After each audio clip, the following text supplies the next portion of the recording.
starting chapter 3 this time. Before we get into it, obviously there will be some spoilers for the first 2 chapters of Umi Necker. So if you want to go back and watch those are all on YouTube. I'm going to click for you because it's going to enter its thing and it's loud. Before I get into this game has some mature themes, including but not limited to death, murder, dismemberment, blood, gore, and any child abuse, and any of the above against a human parent. Alright, let's start things off. So, again, we're in episode 3. This does have the question marks, as do the first 4. This one says, Banquet of the Golden Witch. Good morning. This is a surprise that even now you do not surrender. The Golden Witch has exceedingly high expectations of you. Have you perhaps also come to realize the structure of this world? There can be no victory without knowing the rules. Please enjoy a hearty game with the witch. The difficulty level is fair. Fair for you and fair for the witch. Alright.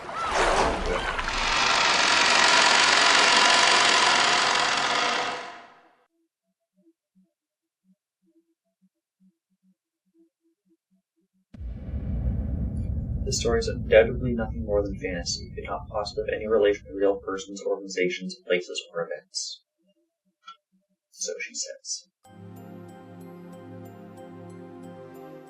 And as always, in the top left-hand corner, the current sound of music will be playing.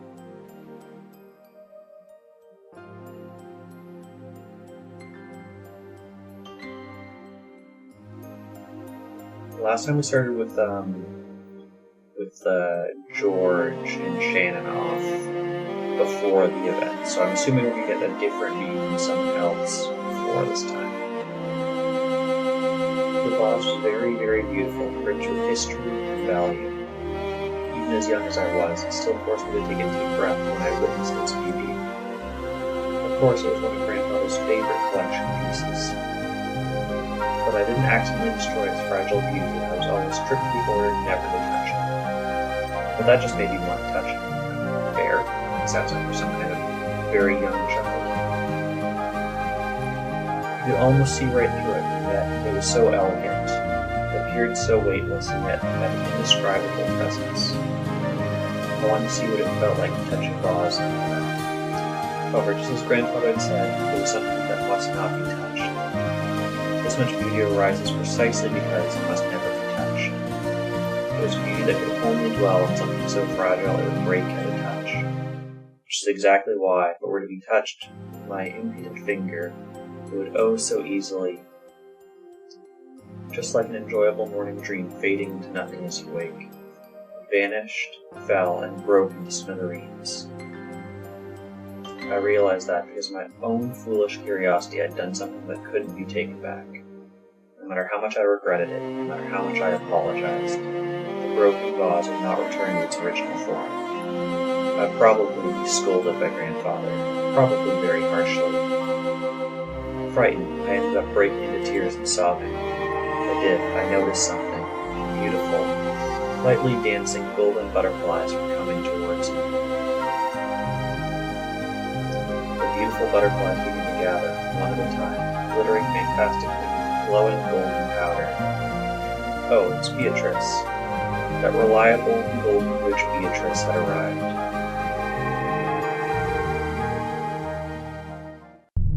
And guess where Maria? The butterflies gathered one after another, grouped together, and there became her form. That's not the Beatrice we know.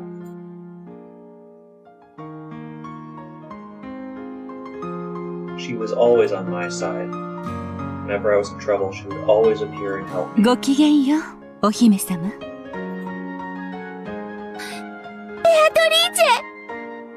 That doesn't sound like Maria. Out of sheer curiosity, do you have characters listed yet?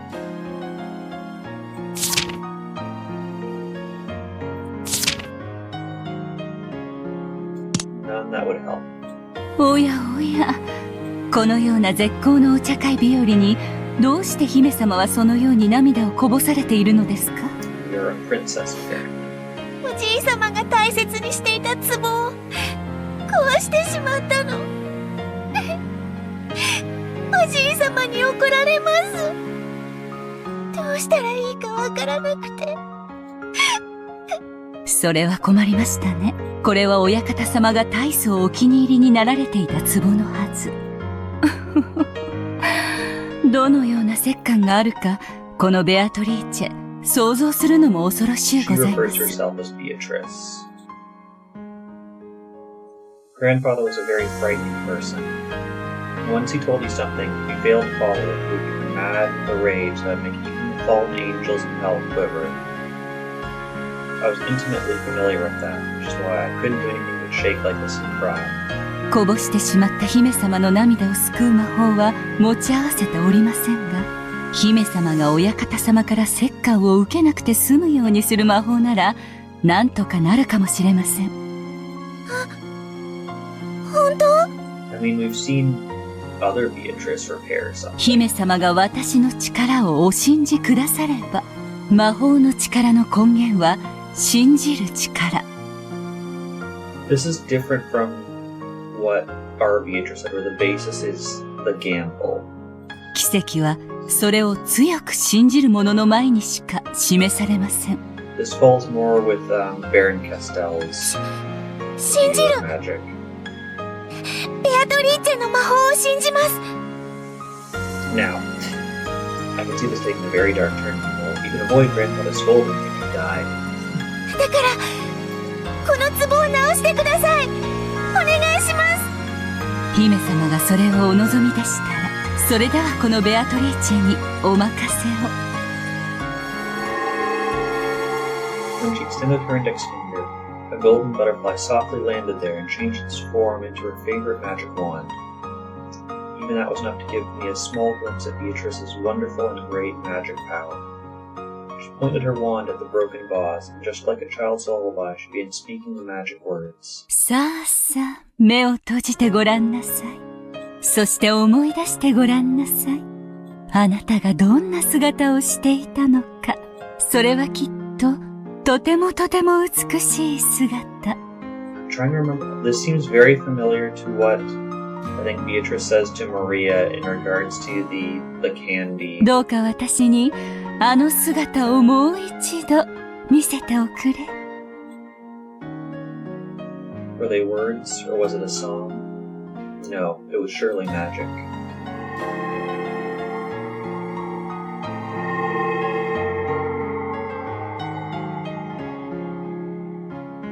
After all, can't you see the pieces of the vase are gathering together in no time at all? Softly returning to the place where they had been displayed, returning to their original beautiful form. すごい。ほら。これで元通りですよ。これで親方様にお叱りを受けずに済みますね。ベ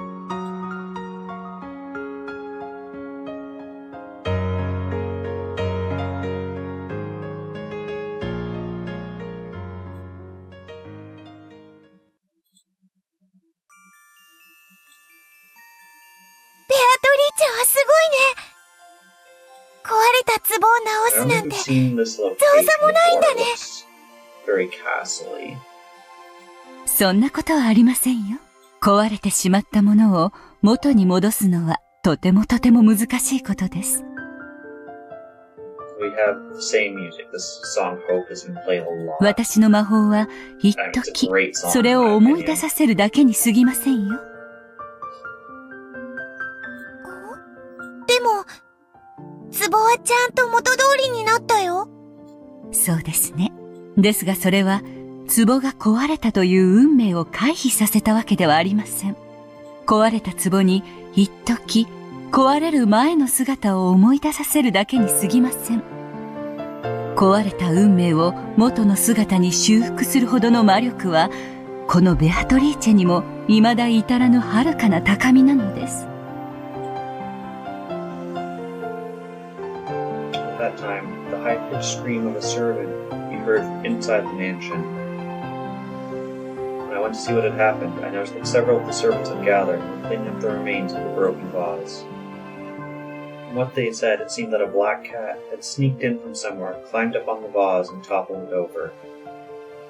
I understood the meaning of what Beatrice had said. The time that I broke the vase had been broken. Beatrice had shown me that the vase had been restored, but that had been a temporary thing. It didn't mean the fate that the vase had been broken had changed. As a result, the vase had remembered its true fate and broke. But I hadn't broken it, instead it had been a cat who had snuck in. That's right, Beatrice hadn't said, let's mend the vase. She had said she'd make it so that I didn't have to be punished. The fate of the vase breaking hadn't changed, the fact that I had broken it certainly had. Beatrice had skillfully saved me from danger with that magic. 物を壊すことはとても容易なことです。姫様が壺を割るのに魔法を必要としなかったように。直すことはとても難しいこと？はい。姫様が途方に暮れて泣き出してしまうほどに。魔法というのは恐ろしいことをするときの方がたやすいの？壊したり殺したりすることは簡単にできるのに、直したり蘇らせたりするのはとても難しいというし。そうですね。魔法は殺めたり壊したりすることの方がとても簡単です。故に誘惑に負ける弱き魔女たちは安易に身につけられる力に酔い、本当の魔法の修行を怠ってしまいます。Weak witches who lose to temptation become intoxicated with that power and neglect their real magic training. This is foreshadowing to what Beatrice will become. 本当の魔法とは、治す力、蘇らせる力。That being said, we know she also has the power to bring everyone back, because that's part of the epitaph. And that's part of the recurring cycle, that she's able to bring everyone back who has died. So she's able to do both, and yet she has succumbed to doing the easy thing as the form of entertainment. 散ってしまった幸せを呼び戻し、冷めてしまった愛をも呼び戻す。そして美少を忘れてしまった姫様の顔に笑顔を呼び戻せるのですよ。なら、壺を直すことができたベアトリーチェはすごい魔女ということ？私などまだまだ修行の日々ですよ。壺が割れるという運命を私の魔法ではほんの1時間も忘れさせることができなかったのですから。私に魔法を教えてくれたお師匠様ならきっと壺を元の姿に蘇らせることができたでしょうね。壊れても壊れても何度でも直せる？ええ。その境地に達したとき、無限の魔力が備わるでしょう。それこそが魔女の達するべき無限の境地。私たちはその魔女を最大の敬いをもってこう呼びます。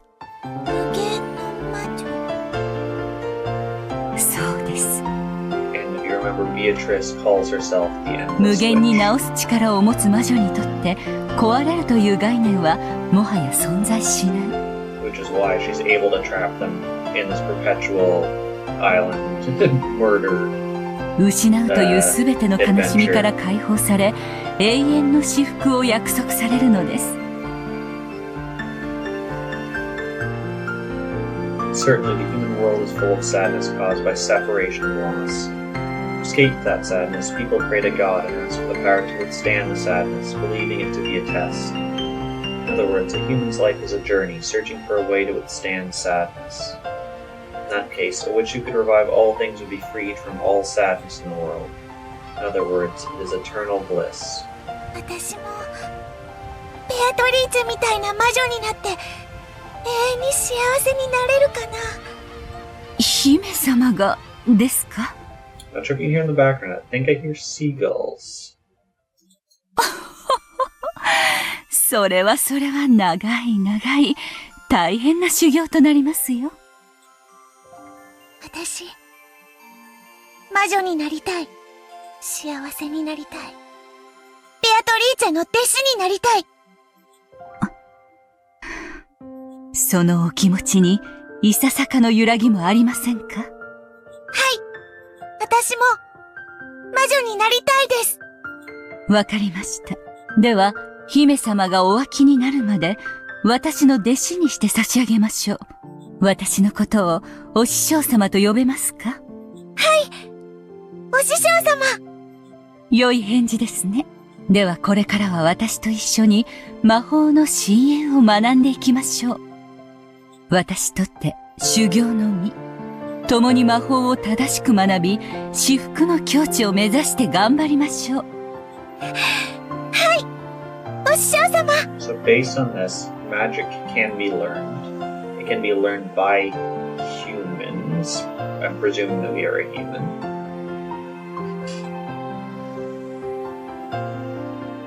Which implies that humans can ascend to a witch's level. How? Not quite sure yet.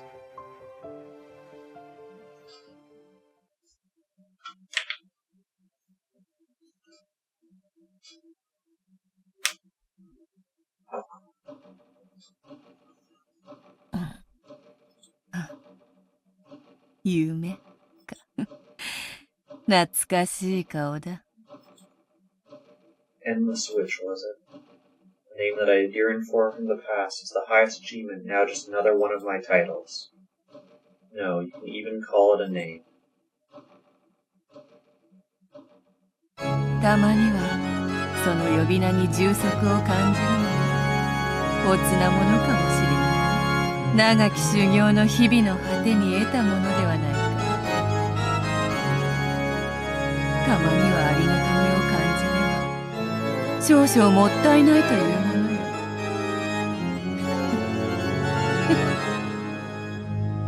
I shook my head lightly. If it is called the highest level, that means there is nothing higher. An eternal dead end, beginning of eternal boredom. お師匠様は言っていた。すべての悲しみから解き放たれることが、すなわち永遠の至福だ。だからこそ、故にお師匠様は、その域に至れなかった。Okay, so she's saying her master couldn't reach that level. But we know the master of the Beatrice in her dream had reached that level. Therefore, I think this Beatrice is the child in that dream and has assumed the name of her master. I think something that gets passed on, perhaps. Eternal bliss means eternal boredom. That's the beginning of eternal torture. And perhaps all things depend on your point of view. Eternal boredom is the same as a sketchbook that doesn't run out of pages. It means you can draw whatever you want. You can put in as much effort to enjoy it as you want. Boredom is the worst poison that kills all witches. Great witches who hold the title Lady, this is frighteningly true. It is the eternal poison that tortures them because of the eternal bliss that they have reached. 無限の魔女の名を得た今だからこそ、再びお師匠様と語らいたいものよ。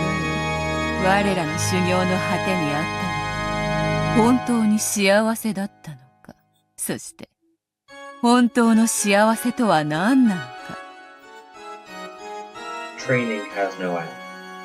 You think you've reached the eternal level, that is the time to regret your immaturity. As if in answer to my own words, a memory of her saying something like that entered my mind. なるほど。わらわは未熟か。それはよい、それはよい。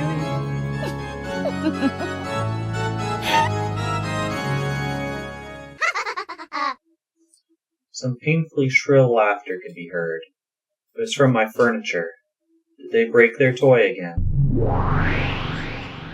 ベアトリーチェ様、こいつまた動かなくなっちゃいました。まだ私全然遊び足りないのに。情けない男。私なんか全然遊んでないのに。私にも遊ばせて遊ばせて。お黙りなさい、クイズどもが。お前たちが飢えた犬みたいにがっつくから、いくらベアトリーチェ様が直してもすぐ壊しちゃうのよ。サタン姉が一番壊してるよ。加減を知らないから。申し訳ございません、ベアトリーチェ様。グマイどもをどうかお許しください。早くこいつを直して。次は私。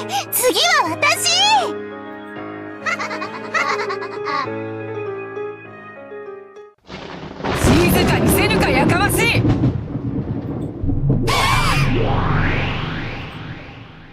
Just from that single yell, the noisy sisters of the Seven Stakes disappeared and hid. They just mess around, having as much fun as they want, breaking him. They only come to me to clean up afterwards. Good grief, my furniture doesn't let me get bored. What remained after the pieces of furniture hid themselves was just a sloppy mess that was all that remained of the broken toy. It had no form anymore. このざまでは、わらわとて元の姿を思い出すのも難しい。当の本人に思い出させるのが一番か。やれやれ。I waved my golden pipe, and I told, I chanted, I made it remember. さあさあ、思い出してごらんなさい。あなたがどんな姿をしていたのか。何しろわらわには、今のそなたは肉の残骸の山にしか見えぬのでな。どれが腕やら足やら、見当もつかぬ。そなたが思い出してくれなければ、わらわにはそなたの面影も思い出せぬ。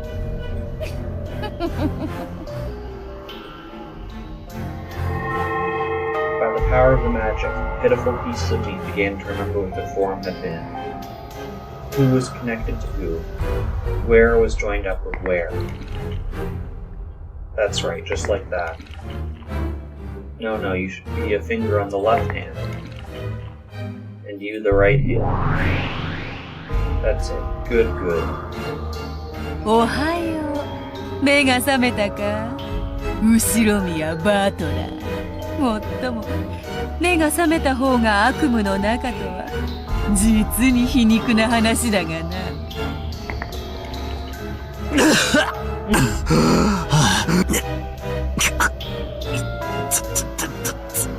わらわを魔女と認めさえすれば、すぐにそなたの悪夢を覚まし、天国へ誘ってやろうぞ。わらわこそは、煉獄山の王。わらわの許しなし、この地獄より抜け出す方法はないのだ。She seems almost sad and like if he was to give up, I think she would be very sad because he's the one thing keeping her from boredom right now. この程度で地獄かよ。ダメだな。ああ、全然ダメだぜ。人ならば一度しか味わわずに済む死の苦しみを、もう両手の指では数えきれぬほど与えられたというのに、よくもそれだけの減らず口を叩けるものよ。だからこそ飽きぬ。そなたには飽きぬのよ。ああ、全然飽きねえぜ。何しろ太ももの眩しいバインバインの姉ちゃんたちがよりどりみどりのハーレム状態なんだからよ。おかげさまでまるで退屈しねえぜ。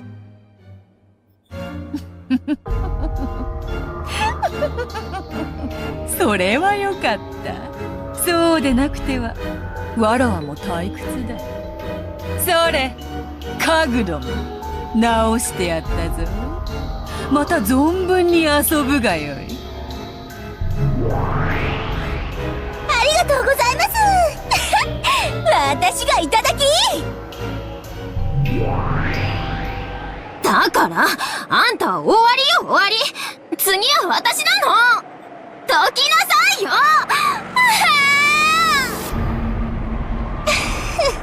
素敵よね、バトラ君。モテモテじゃない。モテる男は辛いぜ。畜生ども。順番に並びやがったんだ。虚勢など張らずに素直になれば、もっと楽になれるのに。いいのよ、これで。その方が、悲鳴が気持ちいいもの。さあ、今度は簡単に壊すんじゃないわよ。いいわね。返事は？あんたが仕切るんじゃないわよ。さあ、バトラ君。さっきの続きよ。マスターキーでジェシカちゃんの部屋を施錠した後、どうやって室内の死体のポケットに鍵を戻したというの？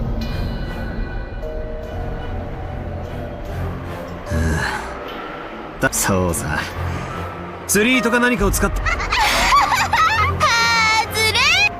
甘いな。六軒島に存在するすべての扉は、鍵が通り抜けられる隙間などない。So a key cannot go through any, crack around the top, bottom side of the door. 外れたね、外れたね。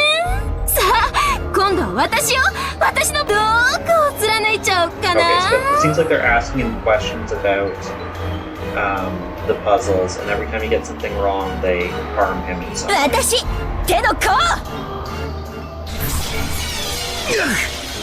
ずるい？じゃあ、反対の手の甲！私は花の頭をもらっちゃおっと。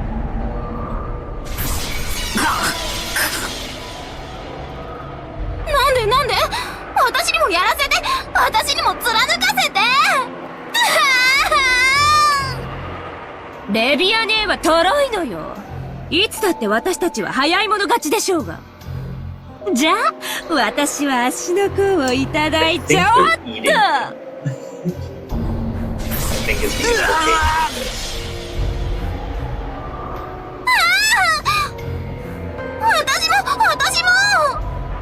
私は肩をもらっちゃうからいいもん。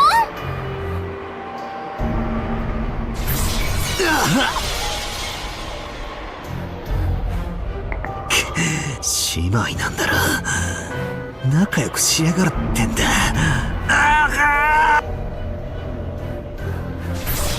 ほう。よくも耐えるものだな。お前のその痩せ我慢が、むしろ私たちを楽しませているだけだと。なぜ？あいにくだな。痩せ我慢と意地の張り合いは俺のお箱なんだ。お前らがどう俺を煙に巻こうとも、俺は絶対に魔女も魔法も認めねえ。人間とトリックで何も説明できないくせにバカじゃないの。この身の程知らずだ。いいのよ。無理に認めさせなくても、今に泣きながら認めたくなるわ。今だって本当は哀れに土下座しながら許しを請いたいくせに。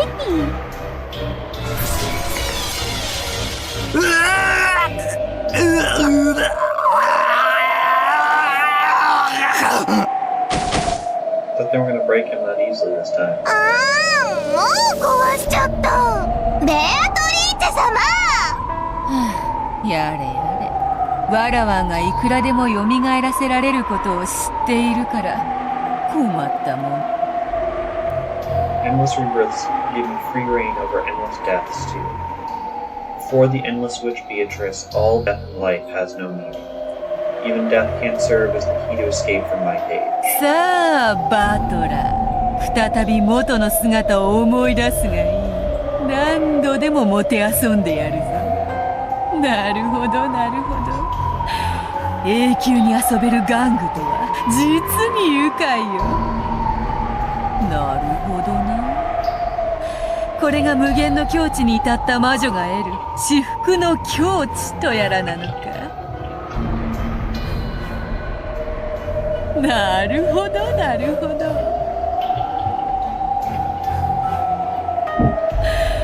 これは確かに愉快で至福だ。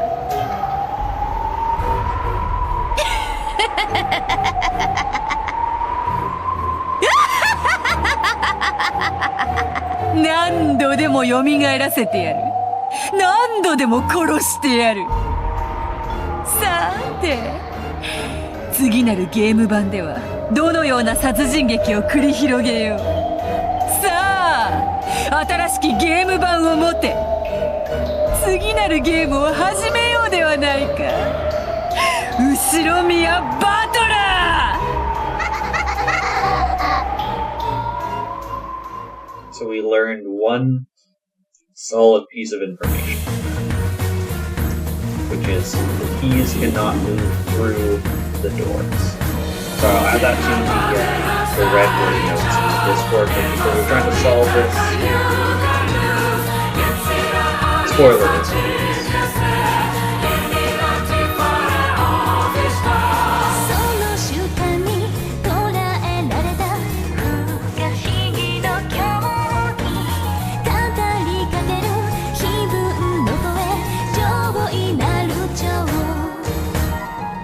The other implication of all of that is that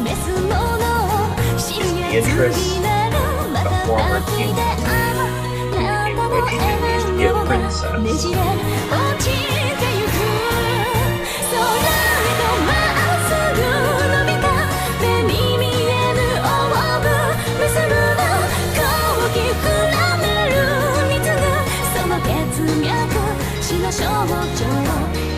we know part of this. Definitely wrong. There's always got to go out devils and different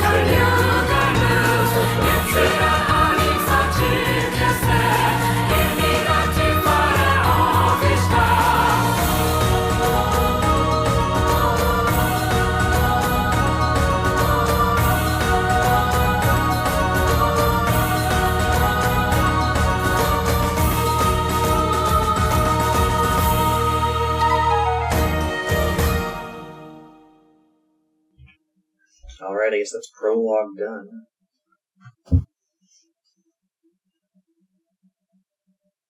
Days as a young girl. Okay. So we're either what? Maria, Jessica. Yare.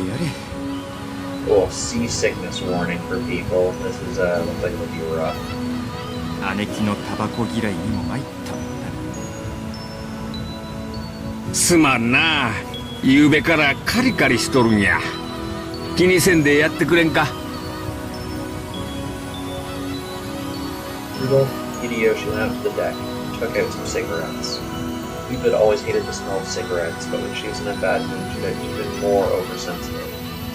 The two of them attempted to spend some relaxed time smoking until they made it to the island, but they had gotten yelled at and chased out onto the deck. Hideyoshi tried to use his lighter, but it didn't go well with all the strong winds on the deck. Rudolph took out a Zippo with a stylish gesture and let Hideyoshi borrow the flame. 秀吉兄さんはいつ頃からタバコ？戦後すぐや。最初はタバコを転がしとってな。自分の売り物に手をつけてしまったわけや。じゃあ姉貴と会った時にはもう吸ってたわけだ。姉貴には随分やめろやめろと言われたでしょう。わしが聞く耳持たんもんだから、あれももうすっかり諦めよった。やはり男は強情でなくてはあかんな。Hideyoshi laughed heartily, but Rudolph chuckled. After being scolded by Eva and told to smoke inside, they had dejectedly fled to the deck together. There was almost no doubt he was under her thumb.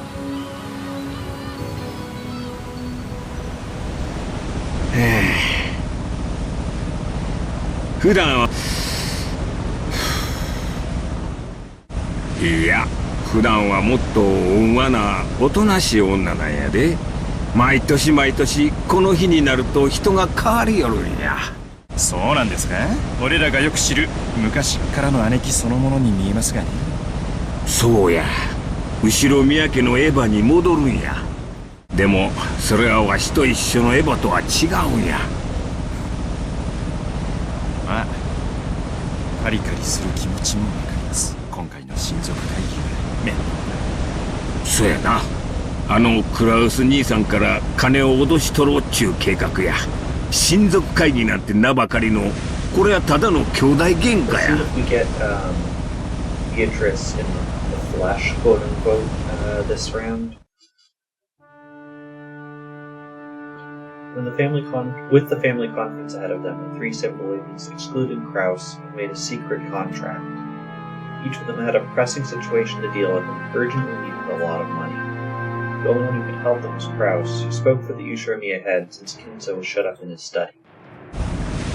They had long felt that Kraus had started taking advantage of Kinzo's loss of interest in his own wealth, was embezzling that wealth for his own use. Everything had been going well for the siblings, even though they had known it was festival. They pretended not to notice. Now that they needed money, they couldn't just quietly accept that. Eva had called Rudolph and Rosa into an alliance, and they were planning to exploit that knowledge in order to draw money out of Kraus. わしも、そしてルドルフ君も社長や。社員の生活を背負っとる身や。ローザも社長ですよ。ま、道楽ですね。そうやな、失礼。つまり、わしらは誰もが背負うものを持っとるっちゅうことや。俺も幹部連中の前で単価を切った以上、目指して泥をすすってでも金を引っ張ってこなきゃならない。お互い様や。わしもわしを信じてついてきてくれた社員たちを裏切れ。それこそクラウス兄さんの首根っこをひっつかんででも金を引っ張り出さんといかんのや。姉貴は昔っから兄貴とは犬猿だ。その兄貴と全面対決しなくちゃならねえんだから、そりゃカリカリもするだろうよ。やっぱりエヴァはクラウス兄さんとは昔から仲が。本人話しませんか？そりゃもう盛大に。昔の話は聞いても話してくれんのや。思い出したい話がないんやろ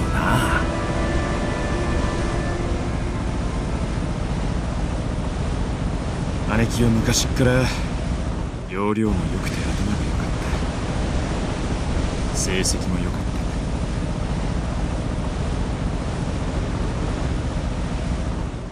た。それに比べ兄貴は盆栽だった。ただそばにいるだけでも十分にプレッシャーだったろうに、姉貴はわざわざそれを誇示して兄貴を追い詰めていた。アホやな。なんでそない敵外心むき出しで追い詰めるんや。そういうのは要領がいいとは言わん。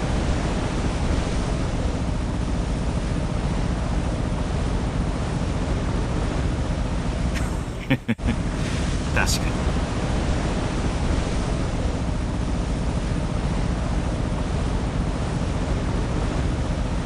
に。姉貴は女に生まれたことを悔やんでた。だから男というだけの理由で当主を継ぐことが決まっている兄貴が多分許せなかったんだ。だからことあるごとに自分の方が優秀であると親父に誇示していた。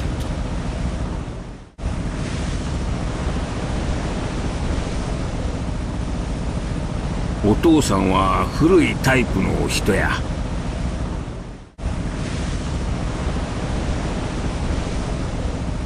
男女には差別的な価値観を持っとった。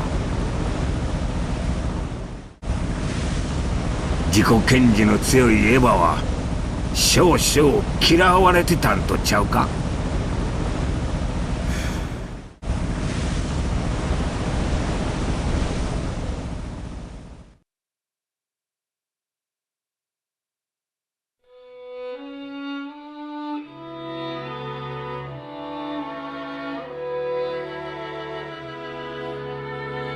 女の学力は紅茶の砂糖にも似ていると思わないかね。ないのも味気ないが、過ぎれば紅茶の味わいを大いに損なう。Since you can still drink black tea without sugar, it's exactly the same as saying that study was unnecessary for a woman. Those infuriating words were the ones that my older brother had abused me with when I had been in despair, wanting to go to college but denied by father. I had protested that advancing to college was essential if I was to acquire the education and class befitting the eldest daughter of the Ushiromiya family. The replies I received from father and brother were, in summary, exactly the same. How conceited for a woman. Since the time I was born into the Ushiromiya family, I hadn't taken that name lightly even once. Furthermore, nor had I ever taken lightly father's name, Ushiromiya Kinzo. It was an old family with a long history that had lost all its wealth and its business in the Great Kanto earthquake, almost sank for a time. Then grandfather, with his ingenious talent, had taken control and revived it to be even greater than it had been before. I hadn't forgotten, even once, what it meant to be the daughter of that great Ushiromiya Kinzo. Therefore, I had always made every effort to be worthy of that name. Class worthy of the Ushiromiya family. Schooling, manners, leadership. Even if I was far from reaching father's level, I deepened my knowledge in economics and finance, and tried to improve myself so that I could help out with that at any time. However, in the end, there never came a time when father acknowledged that. For father, a woman was only meant to support a man, nothing further than that was permissible. I wonder when it was that I understood that. I probably understood that ever since I was a young girl, but to truly accept it, I had to wait until I had grown up. Compared to my own effort, I couldn't have said that to Kraus, as my older brother by 2 years. I tried at all to become deserving of the Ushiromiya family name. Ever since we were young, my brother kept saying that it was natural that he'd succeed father just because he was born a man. He kept repeating that as though it was an absolute gap between us. I couldn't stand it.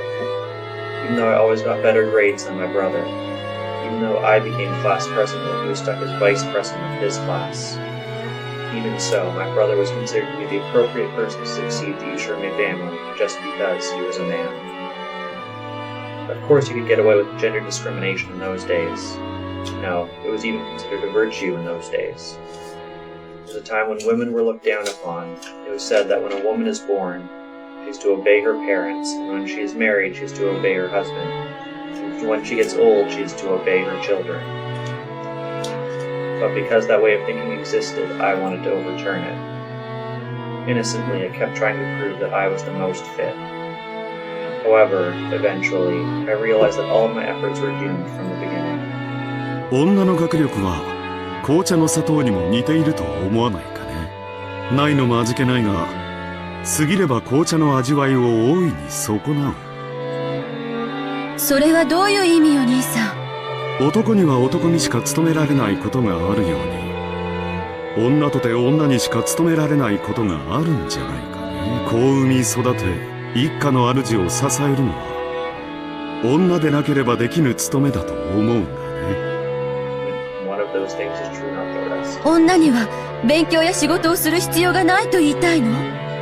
そこまでは言わんよ。無学な女など話していても疲れるだけだ。だがあまり頭が良すぎる女はもっと疲れる。お前のように自己主張の激しい女では未来の夫もさぞや苦労すると思うのだがね。女は結婚して夫の陰にいろとそう言いたいの？余計なお世話よ。お前が親父殿を尊敬していて、その娘としてふさわしくありたいと思う気持ちは、我が妹ながら見上げたものだよ。私にも尊敬できることだ。気持ち悪い。何が私よ。この間まで俺だったくせに。もう当主気取りなの？当主は私が継ぐことに最初から決まっている。にもかかわらず、お前は自分も当主になれるかのように錯覚して、無駄かつ暴走した努力をしているに過ぎんのだよ。暴走した努力ですって、私が大学院に進みたいと言い出すのが、そんなにもおかしいっていうの？ああ、おかしいね。お前は確かに栄光ある後宮家の長女だよ。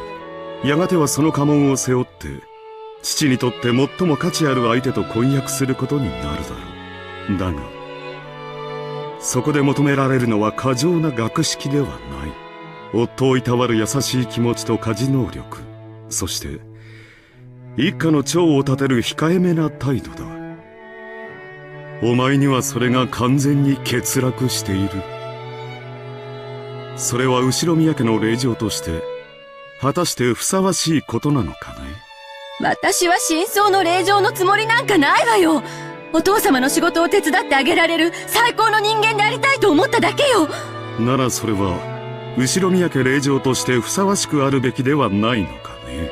お前と来たらなんだね。いい年をして未だに男勝りで、家事炊事はおろか男を喜ばせる化粧一つ身につけていないじゃないか。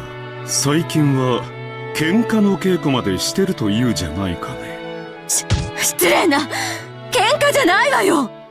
武道は心の修練に最適なのよ。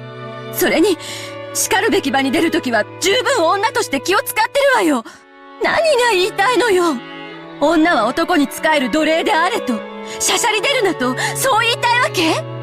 それを認めるのはエレガントではないが、お前の勘違いを正すには少々毒のある言葉も必要かと思うよ。だから言い切ろう。女は男に仕えるために存在する。そして男は女を養うために存在する。女の仕事は男の背中を守り、家庭を守って子を育てることだ。それは本来言葉で気づかされることではない。おのずと気づくことだ。しかしお前はいくつになってもそれを自覚しなかったな。だから社会に出る前に兄である私がその誤解を解くのだよ。感謝してほしいものだね。それは全ての女への侮辱よ。Yeah, Kraus is not a good guy at all. I'm not surprised that you didn't like him.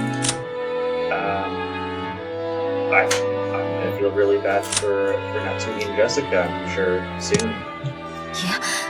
いいえ。I already feel bad for 私は自分のことを女だと思ったことなどないし、女だからと甘えたことなど一度もない。私のどこが兄さんに劣っているというの？成績も経歴も何もかも私の方が勝っていて、ただ男である以上の何も持たない兄さんが私の何を見下せるっていうのよ。身の程をわきまえているか否かだよ。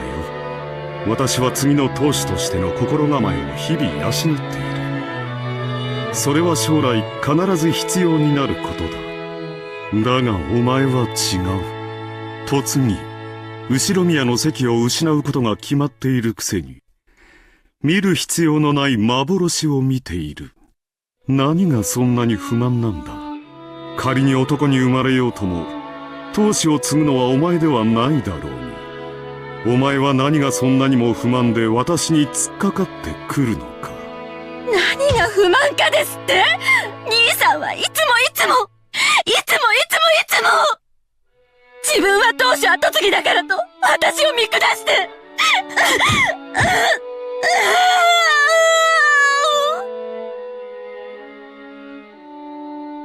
What's so unsatisfying, he says. A billion grudges, hard feelings, humiliations that I'll never forget cross the back of my mind. All of them built up at that same time, coming out of my throat is nothing more than a shameful moan. 何事か。想像。沈黙を尊ぶのは神だけではないぞ。お父さん。お父様。Our sibling fight was probably overheard. Father entered with a clearly displeased クラウ face. ス、また兄弟喧嘩か。お前にはなぜに弟や妹たちを率いる貫禄が宿らぬのか。情けない。長男が聞いては切れるぞ。A flash struck Krause's face. I prepared myself to be struck in the same way, but I wasn't hit. 申し訳ありません、お父さん。お前に足りぬのは貫禄だけではない。まだまだ足りぬ。何もかもが未熟だ。にもかかわらず一人前を気取っておる。それを語るには100年早いことを肝に銘じ、研鑽に努めよ。わしをこれ以上息子の不出来で嘆かせるでないぞ。はい、お父さんの後を継ぐにふさわしい人間になれるよう、さらに努力します。It was as if those words were directed at me. Even when he was being yelled at by father, he was still bragging to me about how he was special, about how he was the successor. I just couldn't stand it and finally spoke what was on my mind, even though I realized this was far improper for a person with future and me a family. お父様、教えてください。私はお父様の名に恥じない人間になれるよう、今日まであらゆる勉強と努力を重ねてまいりました。どうか私にも何が劣っているのかお教えください。私はこれ以上何を身につけたならお父様に認めていただけるのですか？またその話か。お前には何度言えばわかるのだ。お前に期待していることなど何もない。女は女らしく料理や裁縫を学んでおればいい。貴様には女の心構えがないのだ。夫に仕えようとする気心が男に尽くそうという海外しさが全く感じられぬ。何のための女なのか。後ろ宮家の令嬢であることを自覚しておるのか。なのに学びたがることは男の真似事ばかり。お前の役割はクラウスの真似事ではないのだぞ。お前には自らの役割が分かっているのか。私は後ろ宮家の人間としてお父様の名に恥ずかしくない。その時点でもう間違っておるわ。貴様の役割は家を出て嫁ぎ、わしにとって有益な男を連れてくることだ。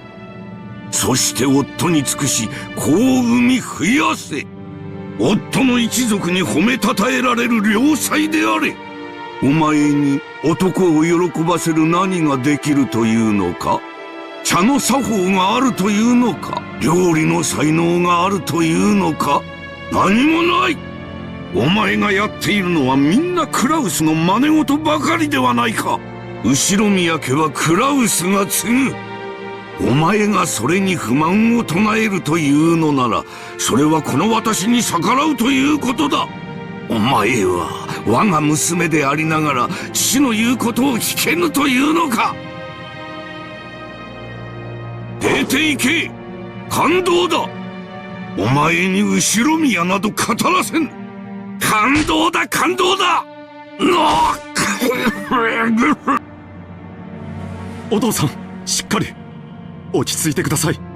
源氏さん、水を持ってきてもらえますか。It's probably worth noting here that Eva's not wearing a dress or skirt. It's probably her trying to assert herself in a more masculine way, because that's what the gender role that she wishes to have is, despite the misogyny. And we also see that Genji was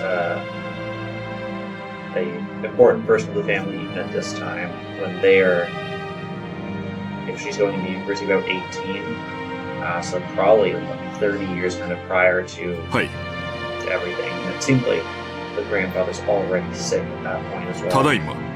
エヴァ、席を外せ。本心ではないぞ。私がなだめておく。感動だ。私の言うことが危険なら感動だ。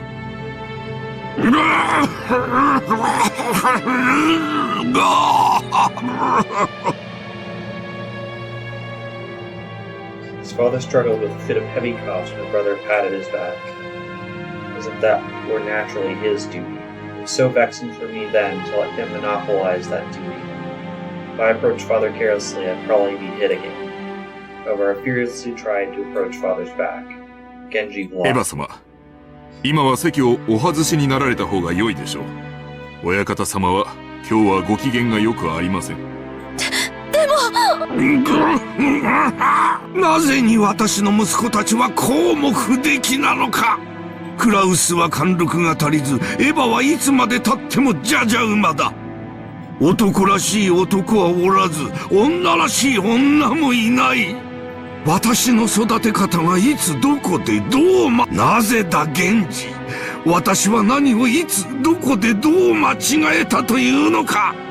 親方様は何もお間違いになってはおりません。クラウス様はたくましいご子息に、エヴァ様は麗しいご令嬢に成長されました。何もお間違いにはなっておりません。あれのどこが麗しいというのか。淑女どころか男の真似事ばかり。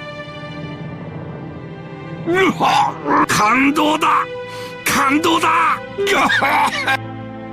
お父さん、それは私からよくエヴァに言い聞かせたところです。エヴァもこれからは心を入れ替えてレディーとして振る舞うと約束してくれました。どうかもう少しの猶予をいただけませんか。何がレディーだ。うわぁ、感動だ感動だ。 Go quickly and I'll handle this for you.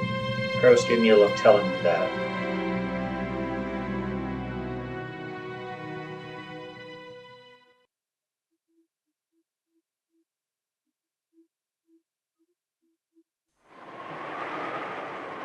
Did I take the wrong path just like father and brother had said? They were right that I'd never studied how to be a lady. Everything I had learned was because I'd hoped that I could help father someday. Wait, was that really the case? Hadn't I always held a growing sense of rivalry with my brother, whom I'd had a bad relationship since I was a young girl? Wasn't I just trying to get the better of him by stealing his position as successor to the head? Every time my brother told me that men should be manly and women should be womanly, I had been tormented by this unreasonable discrimination because of my sex, something I was born with and couldn't do anything about. I had resisted, had endeavored to study until today so that I could prove that I wasn't inferior even though I was a woman. In that case, wasn't the basis of my love of learning just a boring inferiority complex towards my brother? Father had expected me to be a lady with whom he could go out in public and not be embarrassed. But I betrayed that expectation and earned grades to intimidate my brother just to clear away that pent-up resentment from my childhood.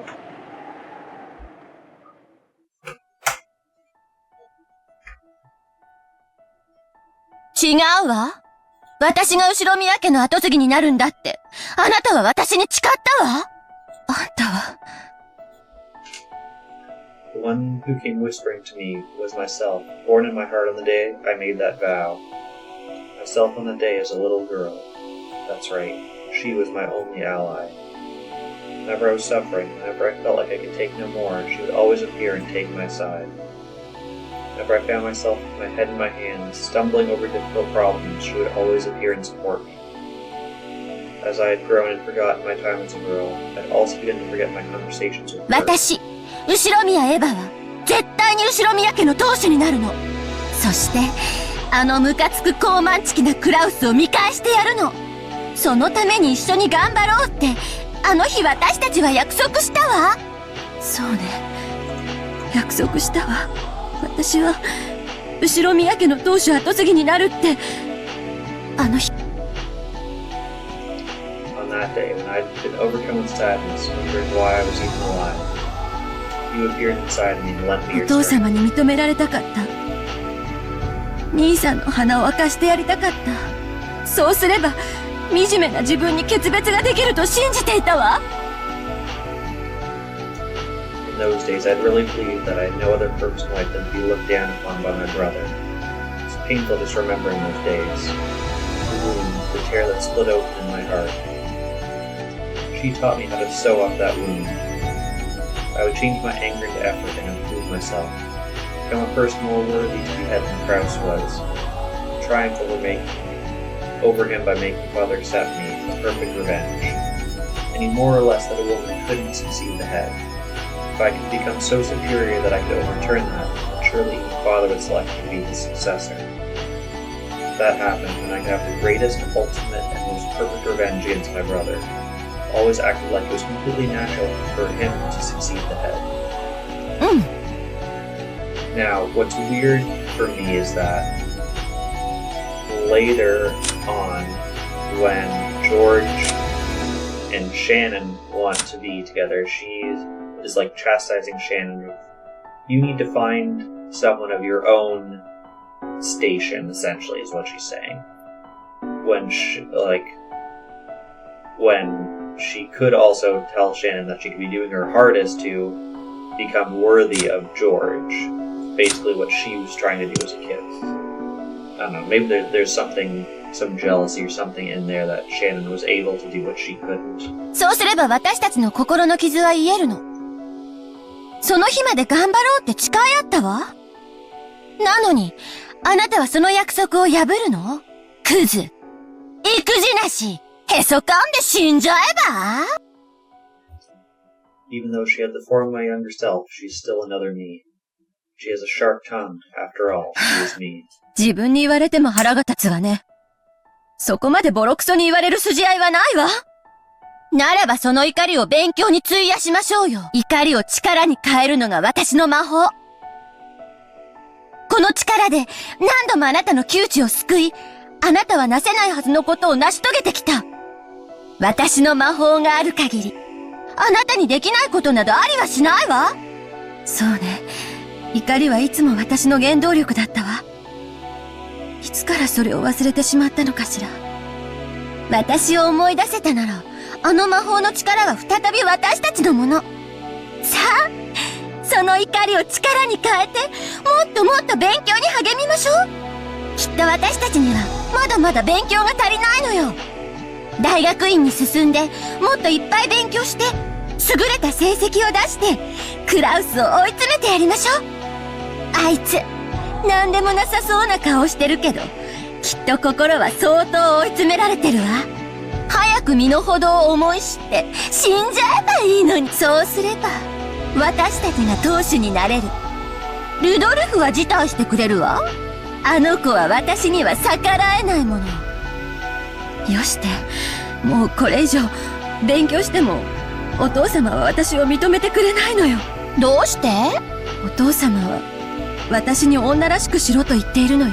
私がどれだけ頑張ろうと、女である限り、たとえ私が兄さんより先に生まれていたとしても、私に当主を譲ることはないのよ。私がどれだけ努力を重ねようとも、私は女以上の何者にもなれない。認められない。何の努力もしない兄さんを超えられない。永遠に見下され続ける。お父様もクラウスも最低の男尊主義者だわ。早く死んじゃえばいいのに。She would curse in my place. Words that I couldn't say carelessly, she would say for me.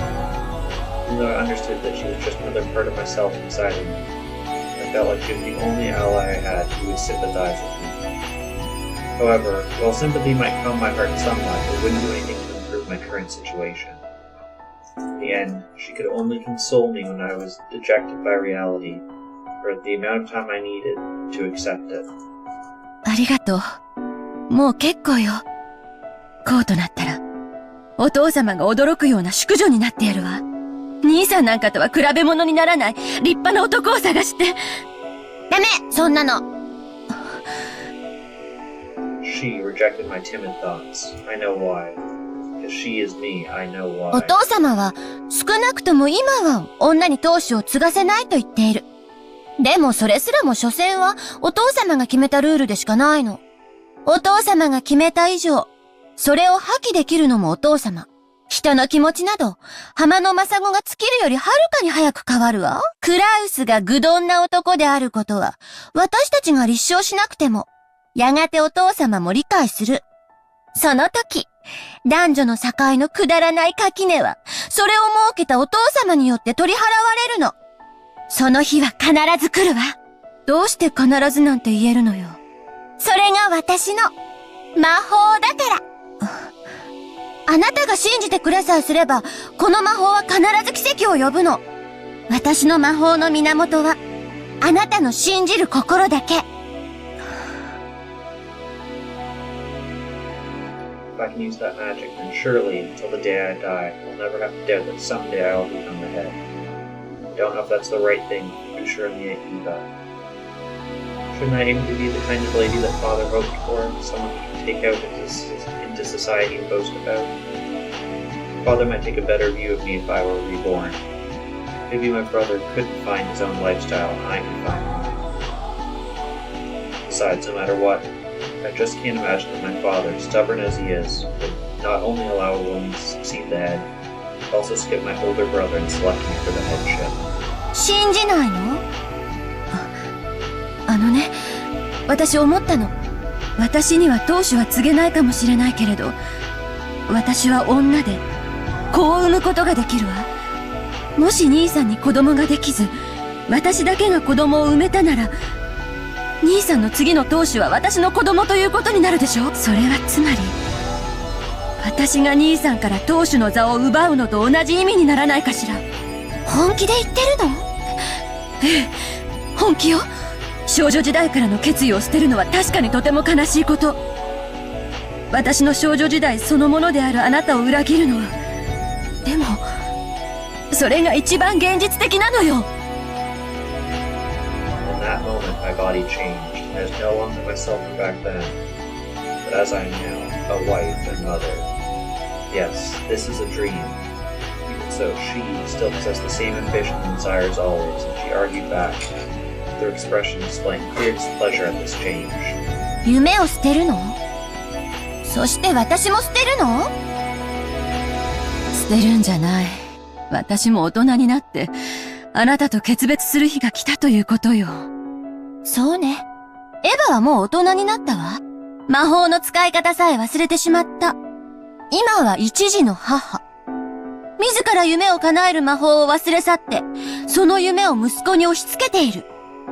自らの人生をお父様やクラウスによってめちゃくちゃにされたくせに、それが大人というものなの？ジョージはどこに出しても恥ずかしくない自慢の息子よ。We've had some kind of time skip, as she's now married and has her kid. 私には叶えられなかった夢を、ジョージなら叶えられるかもしれない。So I feel like this internal struggle she's having has kind of gone on over several years, even though we're experiencing it in the course of a few minutes. ジェシカなんて成績も貧困も不良じゃない。Yeah, because Jessica's also born now, and she's born after George as well. それに女なのよ。ジェシカさえ辞退してくれれば、ジョージが後継ぎになることだって。My heart pained even as I said it. Aren't I just forcing my own regrets onto George? I don't have any right to disparage Jessica. Hit her with those same words that would cause me so much suffering is just horrible. I understand. I understand. Wanting to triumph over my brother is nothing more than my personal revenge. I mustn't use George for that. だから、私自らが復讐するわ。ルドルフとローザを味方に、兄さんから金をせしめようという計画があるの。きっと一矢報いることができるわ。何しろ、兄さんがお父様の資産をつまみ食いしているのは確かなんだから。つまんない計画、そんなのさっさとやめて、泣き寝入りでもしちゃえば？私たちは、後ろ宮家の当主になるの。その夢をごまかさないで。だから絶対に叶えられると、私を信じて。私の魔法を信じて。信じたら、魔法は力を持つのかしら？うん。私の魔法は、どんな願いも必ず叶えるの。信じるわ。信じるから。その魔法で奇跡を起こして。そうでなくちゃ。私の心の傷は永久に癒されない。うん。なら、よく聞いて。私の魔法の言葉。そしてそれを理解して。謎が解けたなら、私たちは後ろ宮家の当主になれるの。だから、耳を澄ましてよく聞いて。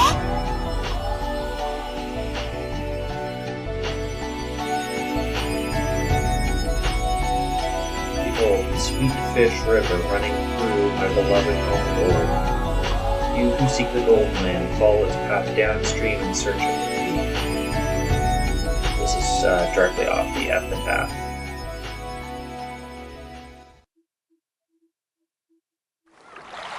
エヴァ姉さん、そろそろ着くみたいですよ。I think that's where we'll call today's session. We got a lot of backstory about the relationship with Eva and Kraus, all from Eva's point of view, but we can, I think, kind of see her struggle and her motivation and why she's pushing so much on George. I wonder now, actually, if her displeasure in Shannon is because she thinks if George and Shannon get married, that it will be like a mar on George, that grandfather might not like him, and might choose Jessica over him in terms of future leadership.